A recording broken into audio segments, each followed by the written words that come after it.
Hi, everybody. This is Sarah, Pearls of Wisdom and Food, and today is is Friday with a friend, and I've got Lisa with me, and Lisa and I share so many things um, in common that we didn't know before, right down to loving small houses, Cottage life. cottage life, and so Lisa's here to tell us her story, her journey, all of the places that she went from standard American diet on in her journey with food. And here she is at keto. So, welcome, Lisa. Hi, Sarah. I've been a long time viewer. Thank you for having me. I'm so excited. So, some people just dive in wherever they're at. Okay. People start at the beginning and like go through the horror, and then other people start at how they feel today and kind of build on that and why it works, and like a lot of the motivation and things like that. So, you are free to do it however you want. Okay. So I'll just say that, like, as a girl, I was always a bigger girl. And I was always like pretty happy with that, to be honest with you. I always felt good in my body and I felt happy. I did like a stint with Weight Watchers before I got married and like lost a little bit of weight. And then I have three sons, and as most mothers, we tend to like focus on everybody else, and we get into the back seat and all, the food just the weight just accumulated. Okay. And I wasn't feeling my best, but I was getting through, and I was always pretty healthy. And I had gone to my doctor about 6 or 7 years ago, and luckily I had a female doctor with absolutely no bedside manner. And she said to me, she did a diabetes test. By the way, I did have gestational diabetes with my sons, which is a precursor. And she looked at me and she said, Lisa, your grandchildren, your future grandchildren can either visit you in a hospital because you won't have legs, or you can play with them on a playground. And that's in your court. And I really think we're going to need to start you on some medication because my A1C was 9.5. And I'm not a super medication person. And I asked her, I said, how about we give me like 3 months and I'll really like work on this and see if I can make any headway. And she said, okay. And that's when I was off to the races. And I basically started, and I really believe that this kind of diet is almost like you start here and you narrow. Do you know what I'm saying? So it's like I started with, well, okay, I'm going to do like low carb. So I started like, like I wouldn't eat the bread or I wouldn't eat the pasta or I would super minimize it. And I started like that way. And I also started walking, which I know you do too. A lot of people say to me, do you do hard workouts? I do not. I do an hour a day of a walk, a nice, slow, gentle walk. Now I'm 54. I'm not like going to go running. I'm not cracking a hip. Okay. So as I started doing that, and I had been back to my doctor and we saw the progress. So it was a journey of knowing what things were sugar was put into things and what I really needed and what I didn't need. Okay. And there were like stumbling blocks, of having to give up certain things that I really like. Like I'm a ketchup person. When I looked on the back of a ketchup, I was like, are you kidding me? So what I did, now this is a simple fix. I switched to the low sugar ketchup, and instead of me going like blah blah blah on the burger with no bun, I take my knife, I put it in it, and I put a very thin smear on it. And it's like enough. I think in America we're so used to globbing that we don't realize what could be enough to satisfy us without going overkill. Okay. So what I will say is now my A1C is 5.1, which is amazing. I'm not on any medication. Weight loss is one of those things, and I know a lot of people come to these channels to know that's kind of their goal. That was not my goal. Okay. Although I have lost about 80 pounds. Okay. Wow. Probably a little bit more than that. I'm not a super scale person. I'm more of how I feel.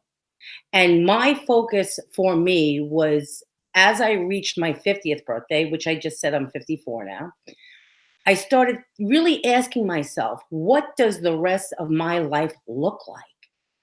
And that was the main focus in my mental attitude going towards this.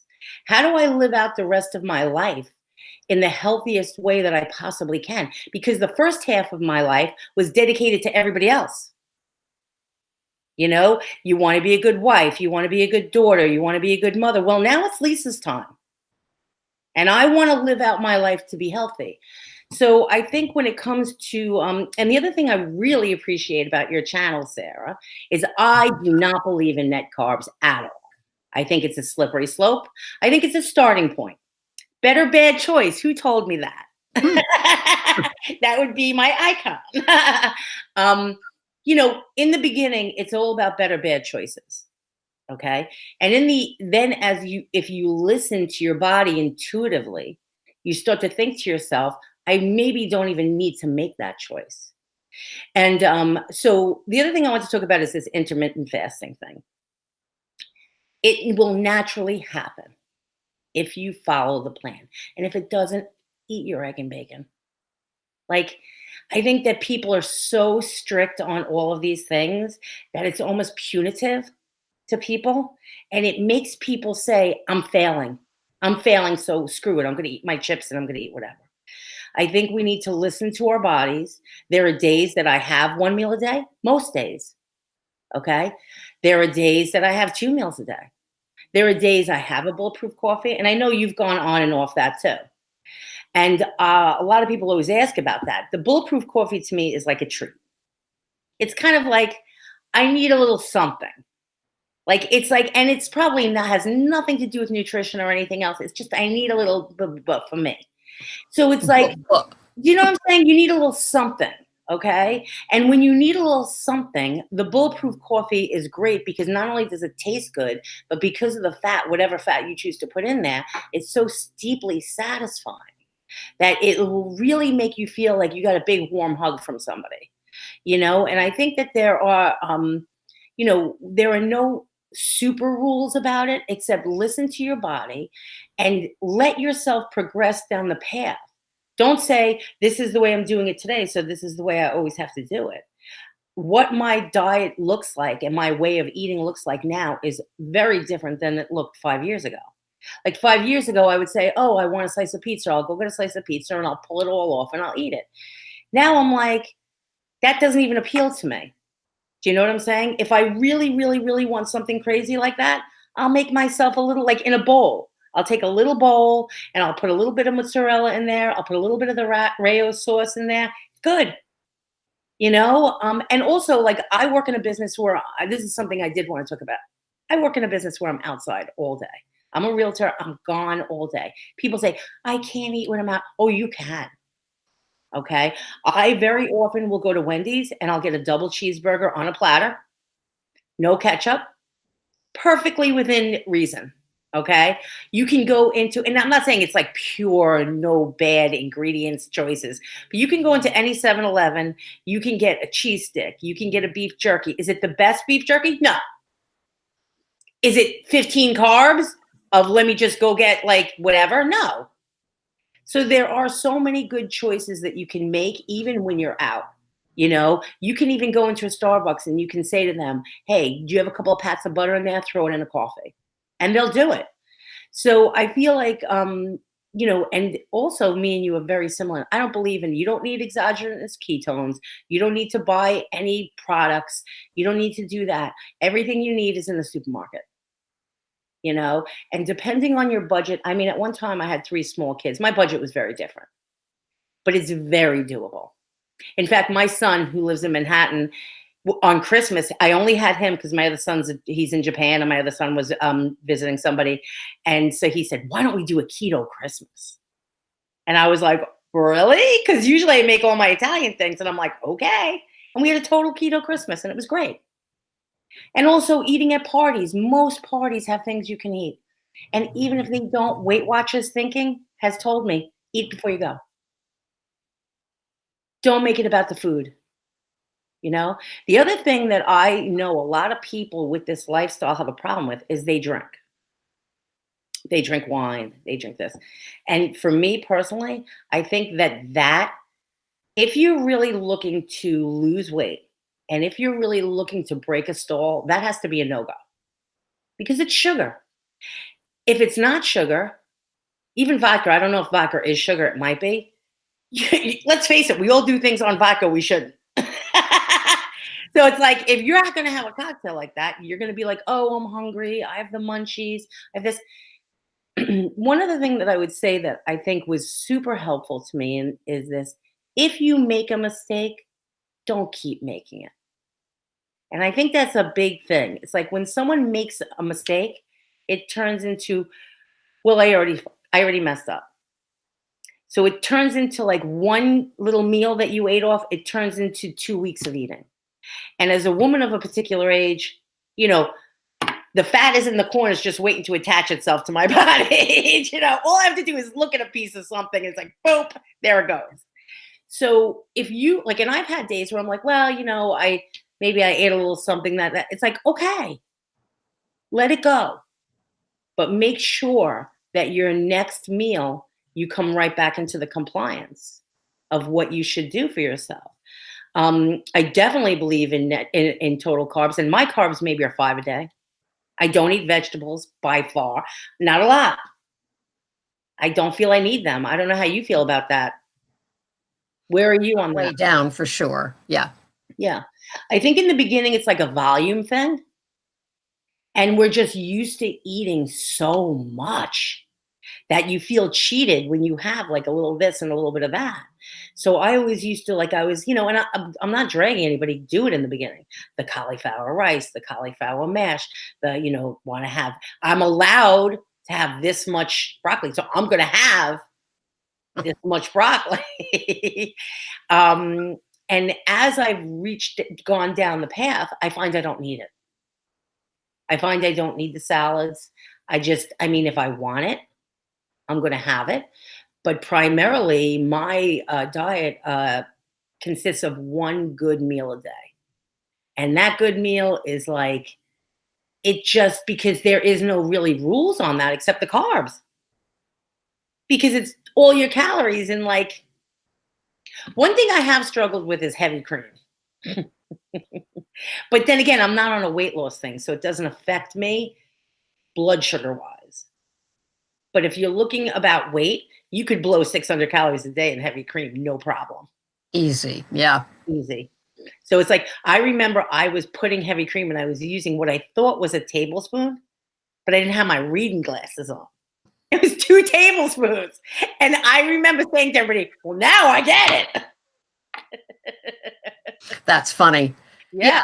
The portion distortion, and I still weigh my heavy cream. Yeah. 15 grams in each cup of coffee, and it looks hideous. I hate the color of I'm a very like blonde coffee drinker. So, That would probably be 5 tablespoons of heavy cream.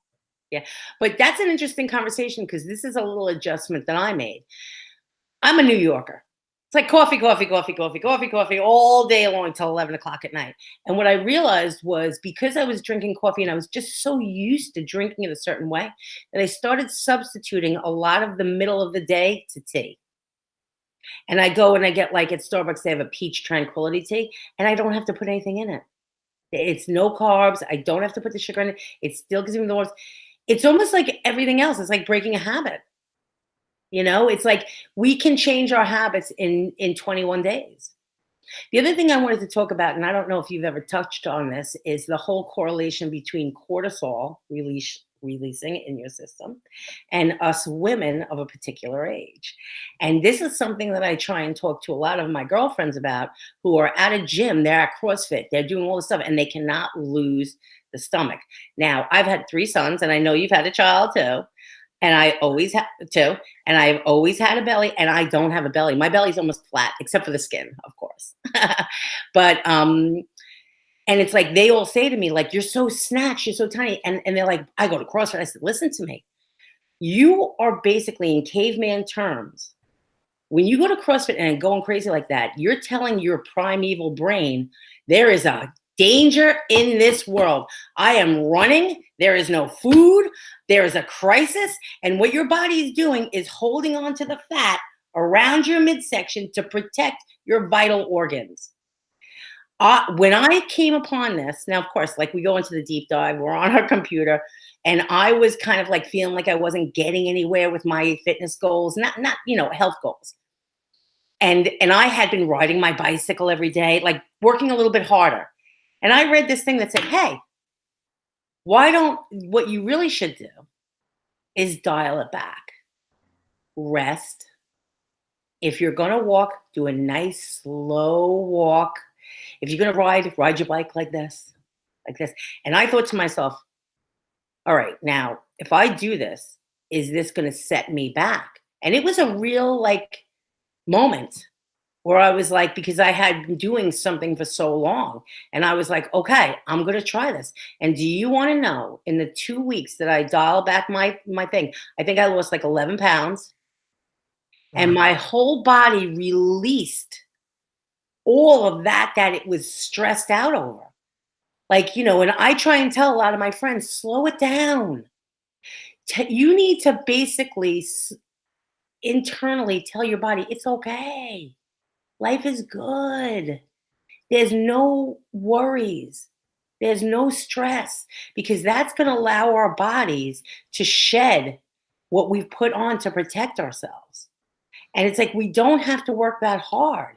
And it breaks my heart sometimes when I see people who are really, really working so hard. And I just feel like saying to them, you're beating yourself up over this. So to me, I like to take a nice walk. I listen to podcasts as you do too.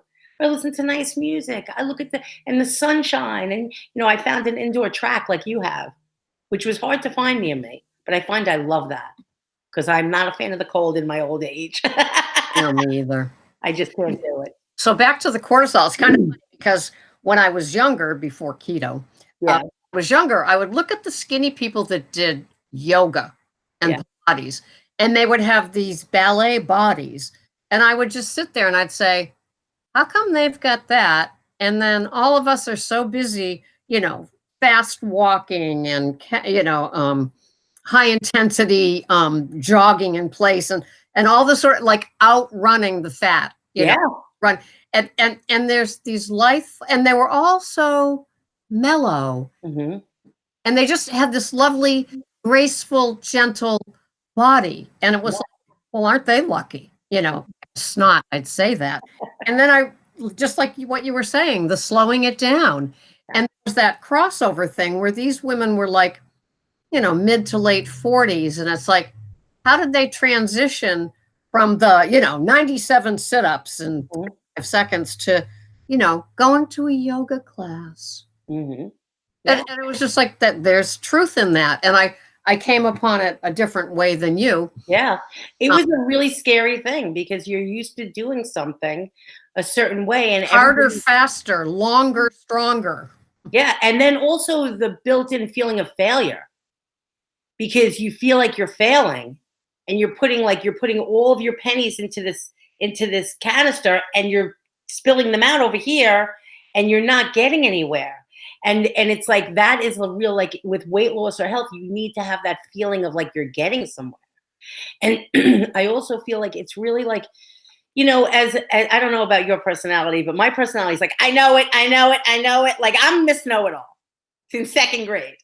Okay. So it's like I got to get knocked in the head a couple of hundred times before I hear something.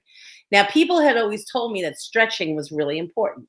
Now, of course, I denied that because my mother's been a yoga teacher for 40 years. And I was like, that's dumb. Okay. And like my body was really hurting. This is just recently. And I just felt like I was always sore. I was trying to do the magnesium thing, trying to do this. And then I was like, for the 500th time that my best friend told me, hey, maybe you should stretch. I'm like, gee, maybe the girl has something. So over the last 3 weeks, I've started doing like a lot of stretching in the morning. And I literally feel like my body has lengthened and slimmed. And it's not from running or doing CrossFit or anything like that. It's like and that's a key. I was so resistant. Now I feel like in my journey, I've had to hit that wall of resistance over and over again, where it's like, no, I know the answer. No, I know the answer. I know the answer. I know the answer. And it's like you hit the wall, you hit the wall, you hit the wall, you hit the wall. So I'm hoping that one day before I'm 80, I might just say, oh, okay, right away. But this has made a huge difference in my life. Oh, I don't know you're if that's cracking me going up. to happen, but Yeah. the stretching in itself is like, I feel like mentally, when it comes to weight loss, it's not only the physical things, it's we have to let it go. You have to let a lot go, and as you let things go, you don't have to hold on to things. And this is speaking metaphysically, of course, but it's the truth. Okay, we hold on to what the FDA has told us. We hold on to what Weight Watchers has told us. We hold on to what our grandmother has told us. We hold on to all of these things, and they put us in this prison of belief of what everybody else thinks. And I know, like, everybody's all keto now, but few people, Miss Sarah, are keto the way you look at it and the way I look at it. Okay, so I am so grateful every day to see you post, because I'm hearing what I believe, which is you don't need all the gab. You don't need all this stuff. You don't have to think about all this stuff. You actually have to think less to get where you need to go and not be as focused on those things. If you go along with a certain of these tenets, if you add fat to your body, good fats, and you listen to your body, eventually it will all come naturally, don't you think? I mean, really, the biggest mind blow of this whole thing is fat is good for us. The other thing is, like, and I know a lot of your audience are women, but look at your skin.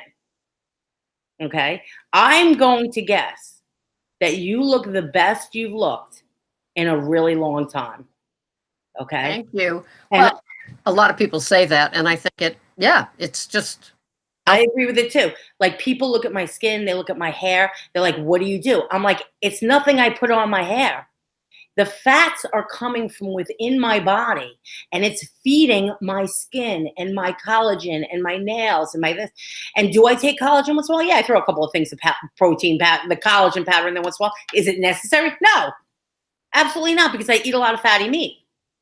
But I feel like many times when women our age lose a tremendous amount of weight, they get a very unhealthy look to them. Am I wrong? I mean, like, and I'm not calling anybody out for what they do, but a lot of women who lose a lot of weight, right, they get a very gaunt, dried out, kind of leathery look about them, because they are denying themselves a vital nutrient, which helps my muscles, And the brain. my bones, my hips, my brains. And it's like, people laugh at me when they see, I went out to dinner with someone the other night and I got a 16-ounce porterhouse, and they're like, you're not gonna eat that. I'm like, watch me.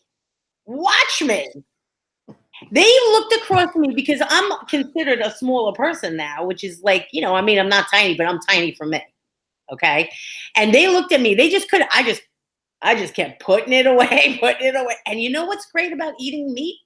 You don't feel bad afterwards.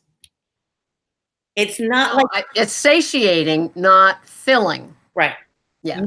You don't feel like you can't move. You might feel like, yeah, I might have went a little too far with that, but you don't feel clogged up. You don't feel terrible. And that's the other thing too. And that this is TMI too. A lot of people who go on keto are like, I'm constipated. You're not constipated. You don't have to go as much, because there isn't the waste.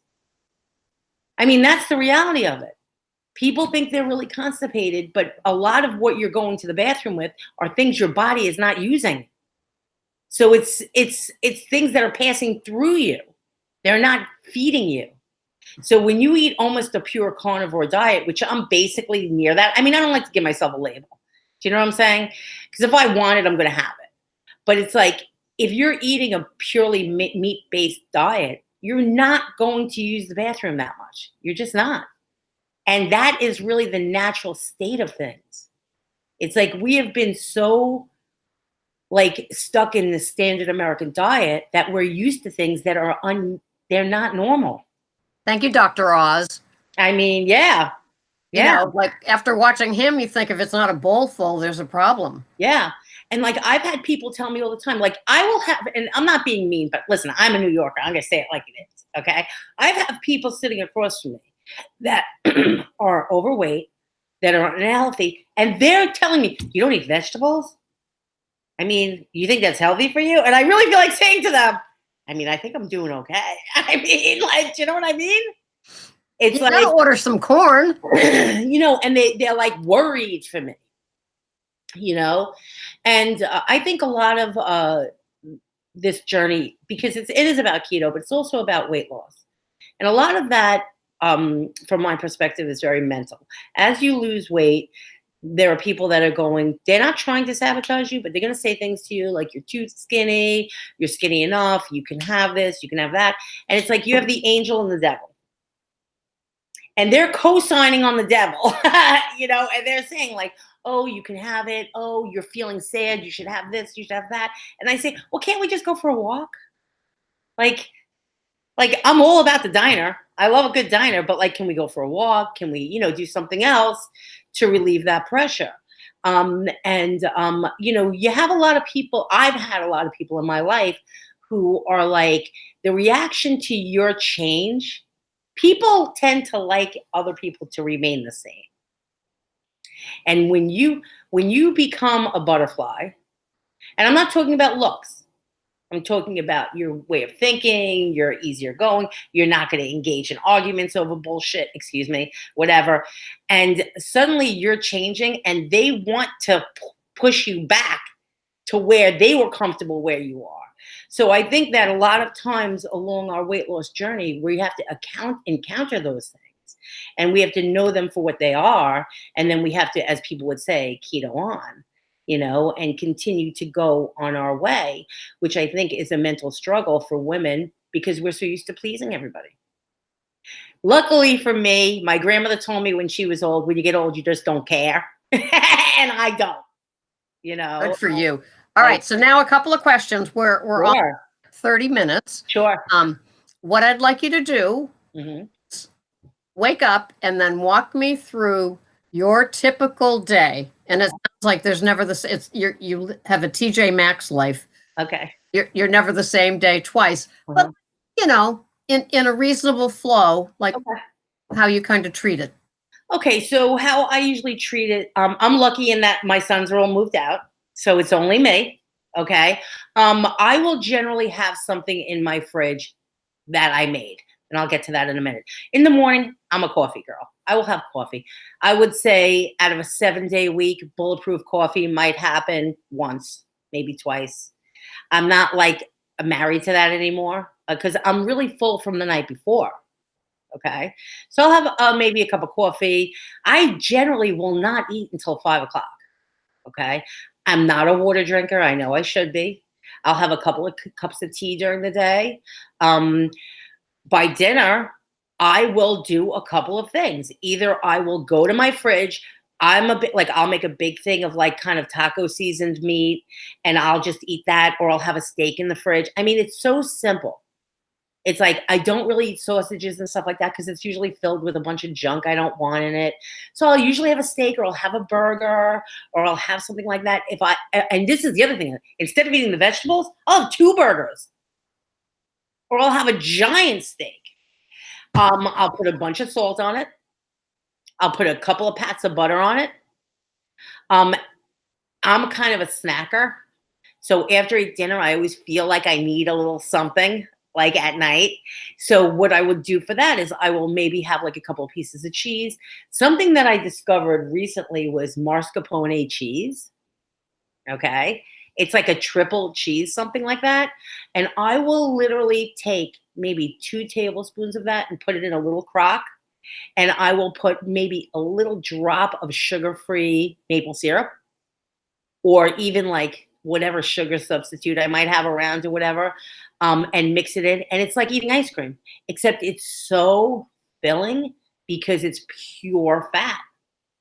So I will have something like that. And I mean, like, it's really, I know everybody always asks me that. I just had someone texting me, what do you eat during a day? It's really not about what you eat. It's about what you don't eat. We are full of society that constantly snacks.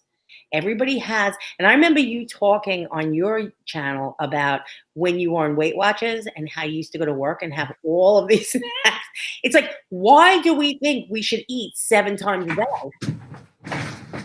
Like, this was my lunch bag. I believe that. Just a few things. Yeah. And it's like, I'm going to have this 100-calorie snack, and then I'm going to have this snack, and then I'm going to have that snack. And it's like, it's a never ending hole that you're putting in. And I also think when it comes to the mental part of it, food is a way to divert yourself from feeling the feelings that you feel. And that's a whole nother subject. You need to feel the feelings that you feel. Okay. You cannot fill that feeling with alcohol, with drugs, with sex, with shopping, with whatever. You have to sit in that uncomfortableness, and trust me, it will pass. If you give it 15 minutes, it will pass. And you don't have to be mired in it, but you also don't have to medicate it.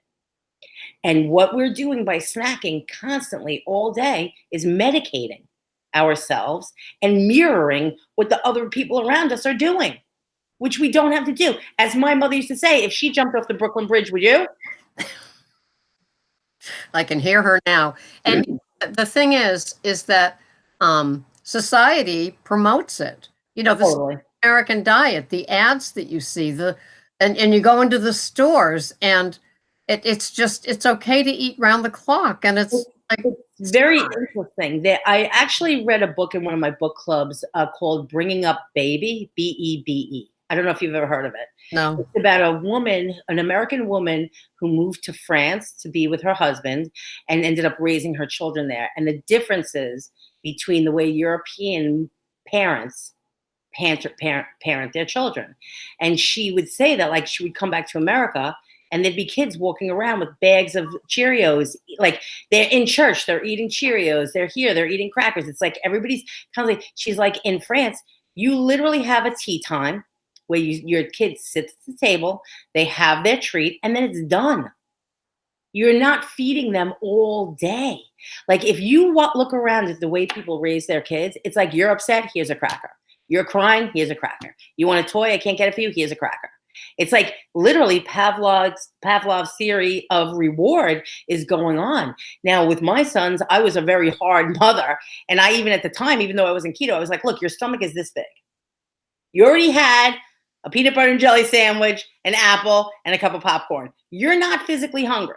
So go do something with your life. So it's like we're constantly in this like snack mode, and it's like we need to look at that and break that. So what I eat in a day, what I need to survive. I eat for pleasure. I do love food. And I would never, like some of these keto people are like, no, I'm not going to eat a tub of ground beef with nothing on it. I'm not like, you ever see those people? Well, I hear them, when they talk, they have, I've interviewed lots of people that just do meat and salt. I mean, I get it, but it's not me. Do you know what I'm saying? I like food. I like having something tasty. And, I'm at a point in my life where I'm in what I consider maintenance, and I know how to maintain that, which means if I want something, I will literally think about it for like 3 days. I won't say, I want ice cream, I'm going to buy ice cream. I buy ice cream, I eat it, I'm done. I'll think, I want ice cream. Why do I want ice cream? Am I upset? Do I need to deal with something? I'll ask myself those questions over a couple of days. But you know what's amazing? On the third day, if I want ice cream, I get the ice cream. But it's not because I haven't thought about it. And you know what I'm saying? Instead of just giving into like that, I want it. And I think that's important to ask why you want something. I just said to someone who texted me that she overate last night, I said, well, why?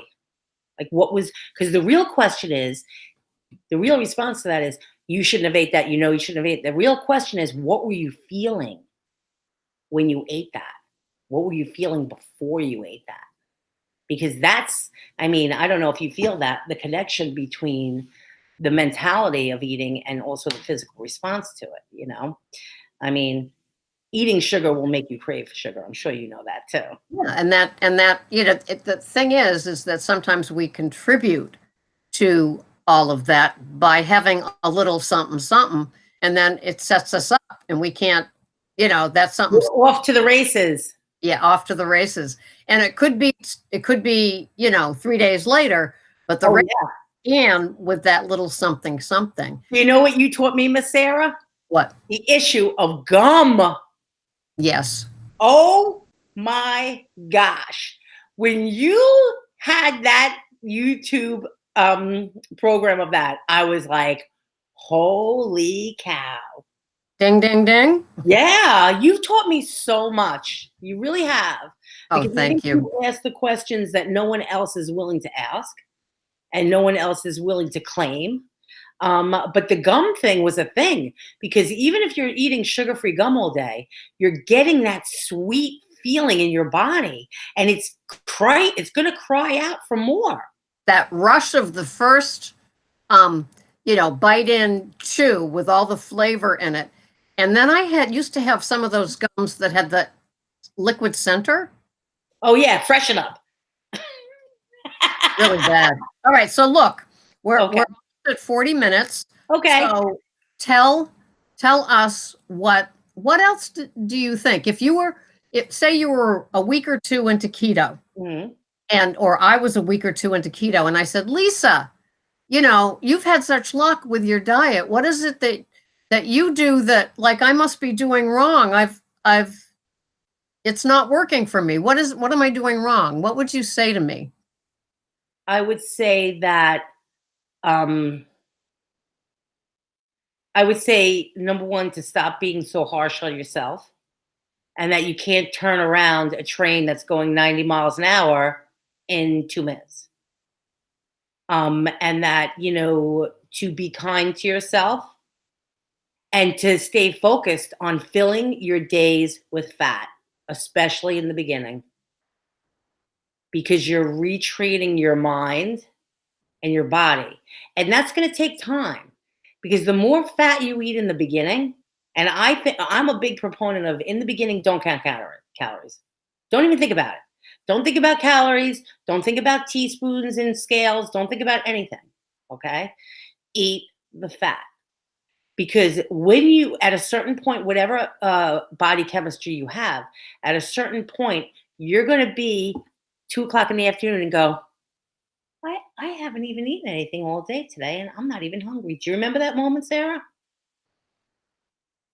And I can't tell anybody who's new how long that's going to take for that to happen for them, but I can promise them it will happen.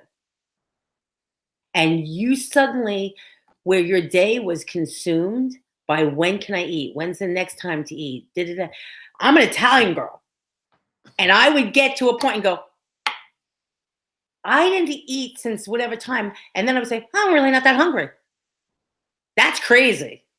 Am I right? Oh, it's such a gift, isn't it? Because my mind was constantly on the what am I going to eat? How am I going to eat? When can I have something to eat?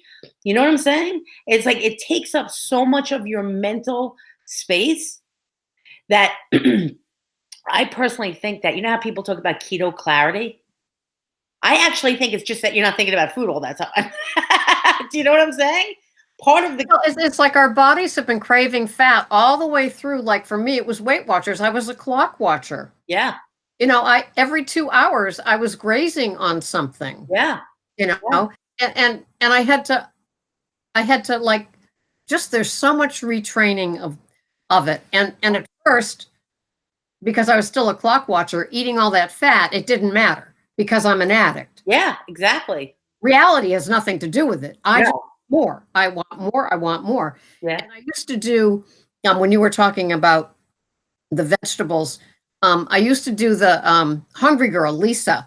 I used to do the adding a bag of broccoli to whatever I was having. Yeah.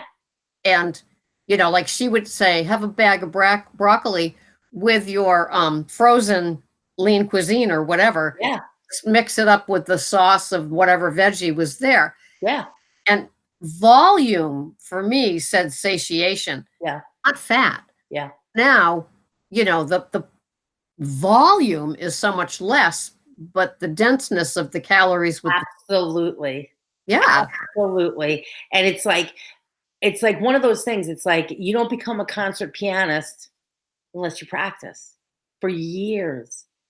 So like someone said to me the other day, someone actually started arguing with me on my Facebook page about like the way I eat.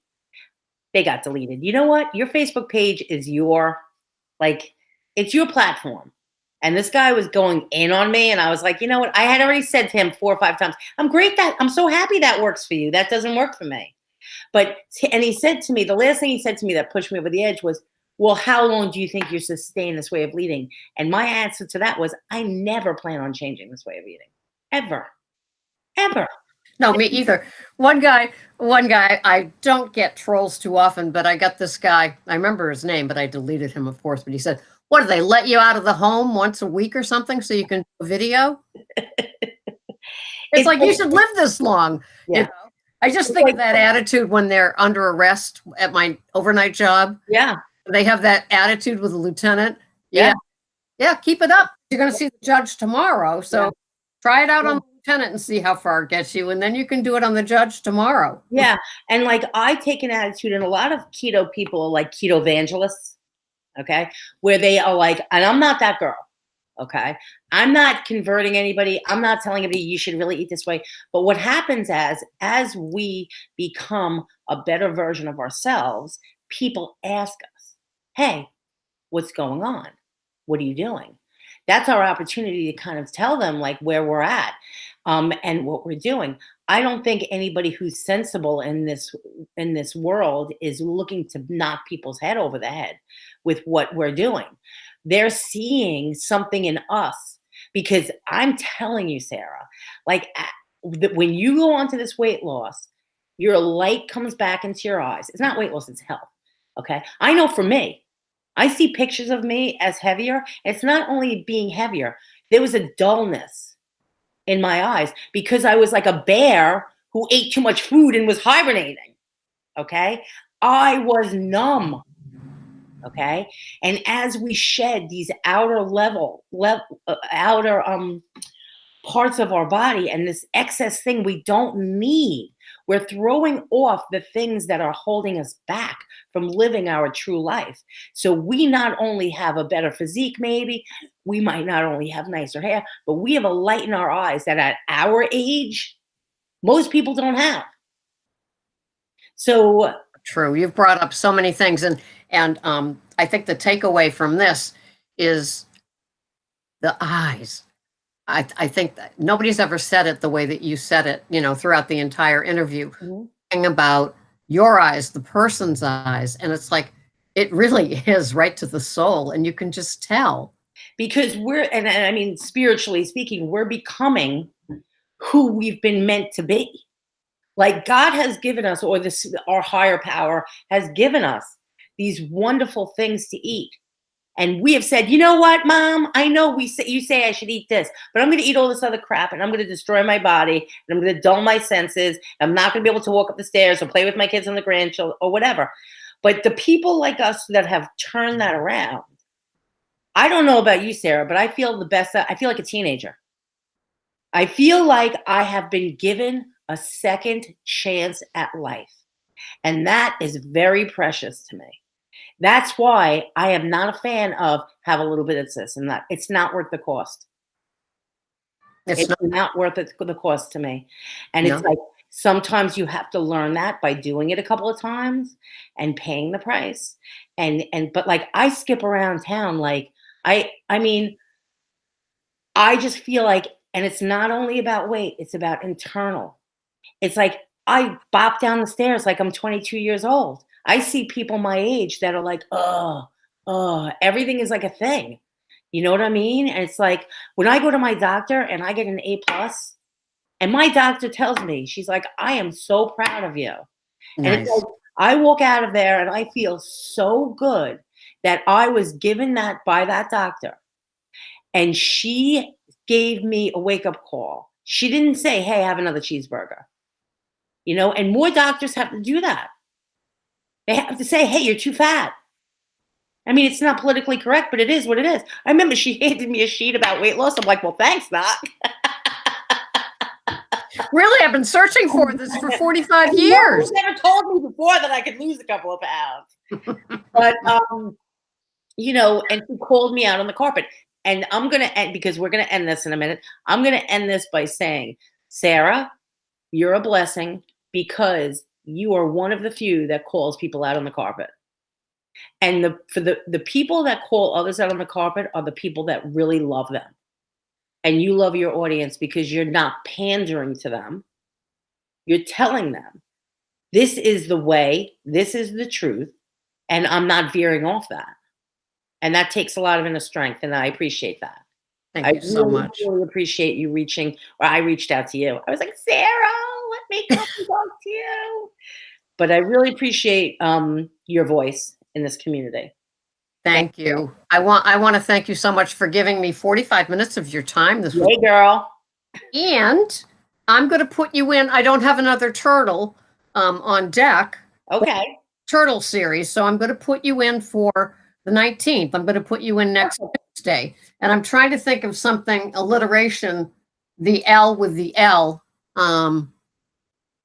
Like instead of Tuesday with a turtle, I want to do something with Lisa. I'm sure that you will absolutely come up with that. I'm sure I will too. What a Lightness pleasure. and love. What a pleasure. It's been a pleasure. So I'm going to say goodbye to our viewers. Okay, bye, viewers. It was so nice. Thank you. Thank you for your time. And Don't have a messy Monday. no messy Mondays.